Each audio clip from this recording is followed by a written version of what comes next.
मुस्तफा ने क्या कहा था, मुख फरमाया था, तुन कहल मरअतु ले अरबा ले मालिहा वले जमालिहा वले हसाबिहा वले दीनहा फस्फर बिज़ाति दीन। पूछो काजी साहब से, मौलाना साहब बताएंगे। बुखारी शरीफ की हदीस में आया है कि शादी में जनरली आमतौर पर 4 चीजें देखी जाती है, लड़की का हुस्न, लड़की का माल, लड़की की दौलत, लड़की का अखलाक। अस्सलामु अलैकुम वरहमतुल्लाहि वबरकातुहू। अज़ीज़ान मोहतरम, उम्मीद करता हूँ कि आप तमामी हज़रात अल्लाह तबारक व तआला के फ़ज़ल व करम से बख़ैर व आफ़ियत में होंगे। अल्लाह तबारक व तआला हम सब को अपने हिफ्ज़ व अमान में रखे। दोस्तों, इस वीडियो को मुकम्मल देखिएगा, इस बयान को मुकम्मल सुनिएगा। बहुत ही खूबसूरत बयान है, अल्हम्दुलिल्लाह सुनकर दिल को काफ़ी सुकून मिलेगा। आप तमामी हज़रात से गुजारिश है कि वीडियो को मुकम्मल देखिएगा, बयान को मुकम्मल सुनिएगा। आइए सुनते हैं कुरान व हदीस की रोशनी में डॉक्टर शहरियार रज़ा साहब से। नहीं देखा कैरेक्टर क्या है, नहीं देखा इसकी माँ कैसी है, नहीं देखा इसका बाप कैसा है, मुंह देखा ओके है, मुंह देखा ओके है। मुस्तफा ने क्या कहा था, मुख फरमाया था, तुन कहल मरअतु ले अरबा ले मालिहा वले जमालिहा वले हसाबिहा वले दीनहा फस्फर बिज़ाति दीन। पूछो काजी साहब से, मौलाना साहब बताएंगे। बुखारी शरीफ की हदीस में आया है कि शादी में जनरली आमतौर पर 4 चीजें देखी जाती है, लड़की का हुस्न, लड़की का माल, लड़की की दौलत, लड़की का अखलाक। माल मत देखना, सिर्फ खानदान सिर्फ मत देखना, हुस्न मत देखना। हुजूर ने साफ कहा, मना किया। हमारे नौजवान सिर्फ हुस्न पे मरते हैं और सारी जिंदगी फिर मरते रहते हैं, उनकी चोट से, उनकी बेवफाई के डंडे से मरते रहते हैं। हुस्न को देखा, फिर 4 दिन के बाद तलाक क्यों दे दिया? हुस्न को देखा, 4 साल के बाद तलाक क्यों हो गई? एक मौलाना साहब लिखते हैं कि राजस्थान में मेरा एक दोस्त था, उन्होंने प्लान बनाया कि मैं एक बहुत बड़ी जमीन पे घर मकान बनाओ। उन्होंने कई एकड़ जमीन खरीद के चारों तरफ बाउंड्री वाल करवाया, बीच में स्विमिंग पूल बनवाया और वहां हाथी, घोड़ा, बंदर, चुचंदर सब जमा किया। क्योंकि बड़े लोगों को शौक पैदा होता है जानवर के पालने का।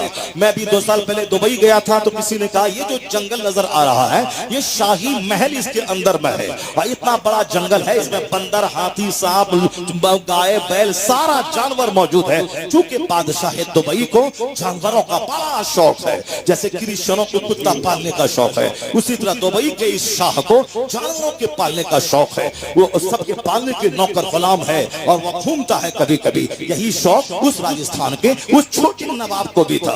उन्होंने बाउंड्री वाल करवाया, बीच में तालाब खुदवाया, उसमें स्विमिंग पूल बनाया, हाथी घोड़ा लाया, कार भी खरीदा। चूंकि इसी जमाने की बात है, कार भी है, हाथी घोड़े भी है और चारों तरफ कई एकड़ जमीन में बाउंड्री वाल है।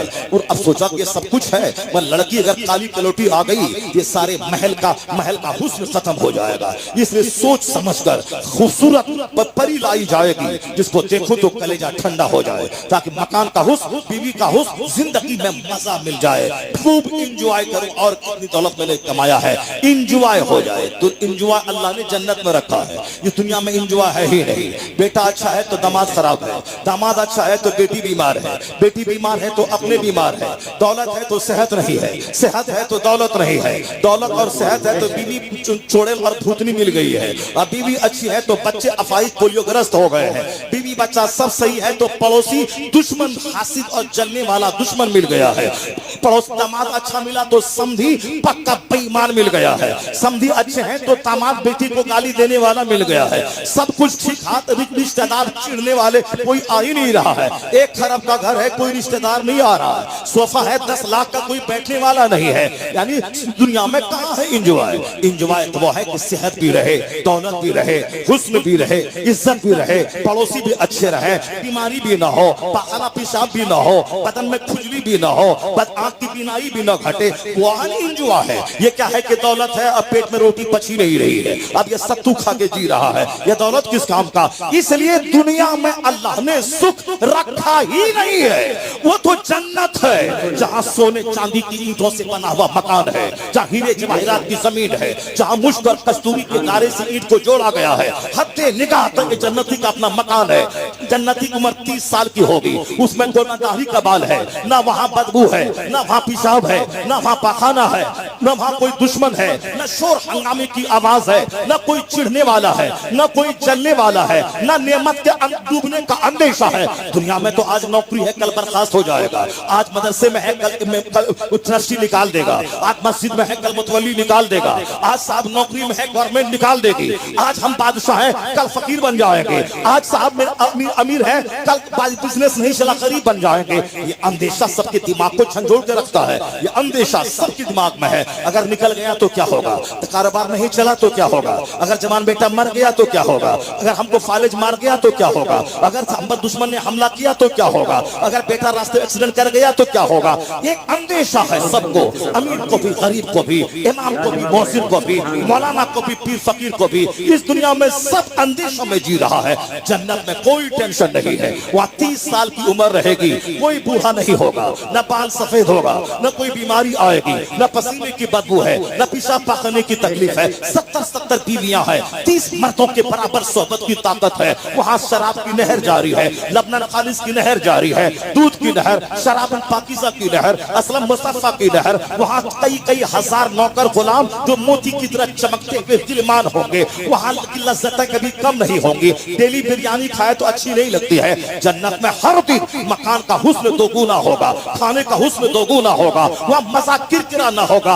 हकीकी इंजॉय जन्नत में अल्लाह ने रखा है। इसीलिए अल्लाह के रसूल कहते हैं कद अफलहा मन अस्लमा, जो ईमान लाया वो कामयाब हो गया, और जो जन्नती हुआ वही असल कामयाब हो गया। नहीं है दुनिया में हुस्न, चाहे डीएम बन जाओ, चाहे एसपी बन जाओ, चाहे 1000 बीघा जमीन जो, तो दुनिया में जब दुनिया में इंजॉय ही नहीं है तो क्यों परेशान होने का, क्यों दुनिया में झूठ बोलने का, क्यों दुनिया में हराम खाने का, क्यों दुनिया में लुच्चा लफंगा बनने का। जब वहां 70 बीवियां मिलेंगी तो दुनिया में क्यों किसी लुच्ची लफंगी औरत से निकाह करके अपनी आने वाली नस्लों को खराब करने का, क्यों करने का। सब्र कर, हुजूर ने फरमाया ला तज़व्वजुहुन्ना लिहुस्निहिन्ना। साफ लफ्जों में सरकार ने फरमाया उनके हुस्न की वजह से निकाह मत करना। 90% लोग मुस्तफा की इस हदीस को ताक पे रख दिया और नफ्स की बात मानकर सिर्फ हुस्न की बात, खूबसूरती की बात, ये है कलवा कलोटा। ये नहीं देखता कि मैं कलवा हूं, मगर मेरी बीवी चाहिए हुस्न जमाल की देवी करीना। हेमा मालिनी की नौकरानी चाहिए, हेमा मालिनी की बहन चाहिए। ये कलवा है। अगर तुझको हेमा मालिनी चाहिए तो हेमा मालिनी को भी तो धर्मेंद्र जैसा खूबसूरत आदमी चाहिए। मगर ये चाहता मैं जैसे कलवा रहूं, नाक मेरी टेढ़ी रहे, मेरा कद छोटा रहे, मेरी उंगली छोटी रहे, मैं टेढ़ा रहूं, मैं उचक के चलूं, सब चलेगा, मगर बीवी मेरी हो करीना, मेरी खूबसूरत हो। बताइए ये कलवे को भी ख्वाहिश पैदा हो गई है। साहब नौकर गुलाम को जिसकी नाक टेढ़ी है वो भी खूबसूरत नहीं, कुछ भी हो, कुछ न दे मगर खूबसूरत होना चाहिए। अरे देख मुस्तफा ने क्या कहा, वाला अमातुन सौदाओ ज़ातो दीनिन अफजल। मुस्तफा कहते हैं काली कलोटी दीनदार औरत तेरे हक में बेहतर है। काली कलोटी दीनदार औरत तेरे हक में बेहतर है। ये नौजवान बोला नहीं वो हुजूर ने कह दिया ठीक है, सरकार की बात सच्ची है, मगर मुझको खूबसूरत चाहिए। ठीक है बेटा, खूबसूरत चाहिए, खूबसूरत करके लाया। 4 दिन उसकी बीवी रही। 2-4 महीने के बाद इनका छोटा भाई इससे ज्यादा खूबसूरत था। नाक लंबी थी, आंख बड़ी थी, एट्रैक्टिव पर्सनालिटी थी, हैंडसम था, स्मार्ट था। चूंकि वो भी हैंडसम है, स्मार्ट है, खूबसूरत है, उनका दिल उसके छोटे भाई पे चला गया। अब बोलती है तुम मेरा शौहर हो, दिल्ली जाओ, कमा के लाओ, कार चाहिए, मकान चाहिए। गया हुआ कमाने के लिए, कहा कि अब मैं साल लग गया, अब मैं घर आ रहा हूँ। कहा नहीं, यहाँ तेरा सारा काम चल रहा है, सब मजे में है, खेती बाड़ी हो रही है, दुकान चल रहा है, सब मजे में है, सारा काम चल रहा है, तुम वहीं रहो। 5 साल के बाद आना, एक शानदार सा घर बनाएंगे, शानदार सा बाग खरीदेंगे, शानदार सा महल बनाएंगे, शानदार सा स्विमिंग पूल बनाएंगे, उसमें हाथी घोड़ा होगा, खूब घूमेंगे, जिंदगी का एंजॉय करेंगे। अब ये वहां 4 साल कमा रहा है, फौजी फौज में है, यहाँ पड़ोसी मौज में है, सारा काम चल रहा है। अब जब वो कलवा वहां से आया है दिल्ली से, अब जब यहाँ देखा, अरे ये क्या हो गया, बीवी मेरी लूट गई, मेरा घर तबाह हो गया, मेरी बीवी लूट गई, ये क्या हो गया। अब बोल, तूने मुस्तफा की बात नहीं मानी थी ना, तुमने गोरी से शादी किया था ना, अब अगर घर लूट गया इसका जिम्मेदार तुम है। जो भी मुस्तफा की मुखालफत करेगा तबाही तय है, बर्बादी तय है, जिल्लत तय है। खिलाफे पैगंबर का सेरा गुज़ीर के हर किस बमंजिल लक़ाद रसीद, मुस्तफा के खिलाफ चलेगा कभी मंजिले मकसूद पर नहीं पहुंच पाएगा। सुभान अल्लाह। अल्लाह ने सारी जिंदगी का लुत्फ मुस्तफा की गुलामी में लिया है। अल्लाह आपको सलामत रखे मुफ्ती साहब। दोस्तों, बहुत ही खूबसूरत अंदाज में कुरान और हदीस की रोशनी में डॉक्टर शहरियार रज़ा साहब फरमा रहे थे, हम सबको चाहिए कि इन बातों पर अमल करें। अल्लाह तबारक व ताला हम सबको इन बातों पर अमल करने की तौफ़ीक़ और रफ़ीक़ अता फ़रमाएँ और हम सबको हिदीनस सिरातल मुस्तक़ीम पर चलने की तौफ़ीक़ और रफ़ीक़ अता फ़रमाएँ। मुश्किल थे रास्ते आसान हो गए, मुश्किल थे रास्ते आसान हो गए, दुश्मन ये देखकर हैरान रह गए, दुश्मन ये देखकर हैरान रह गए। रखा जब मेरे नबी ने दुनिया में कदम, तो पत्थर भी कलमा पढ़कर मुसलमान हो गए। दोस्तों, उम्मीद करता हूँ कि आप सबको ये वीडियो बहुत ही ज़्यादा पसंद आई होगी। तो दोस्तों, ये वीडियो सब आपकी नीयत से लोगों तक पहुँचाने की कोशिश करें, वीडियो को लाइक भी कर दीजिए। और दोस्तों, रोज़ाना उलमाए किराम के बयानात को सुनने के लिए, नए नए कलाम सुनने के लिए, नात मुस्तफ़ा सल्लल्लाहु ताला अलैहि व आलिहि वसल्लम सुनने के लिए, रोज़ाना दीनी मसाइल को जानने के लिए आप हमारे यूट्यूब चैनल अहमदी ऑफिशियल को लाजमी सब्सक्राइब कर लीजिए। दोस्तों, मिलते हैं एक और नई वीडियो के साथ। जब तक अपना और अपने घर वालों का ख्याल रखें। खुदा हाफिज़।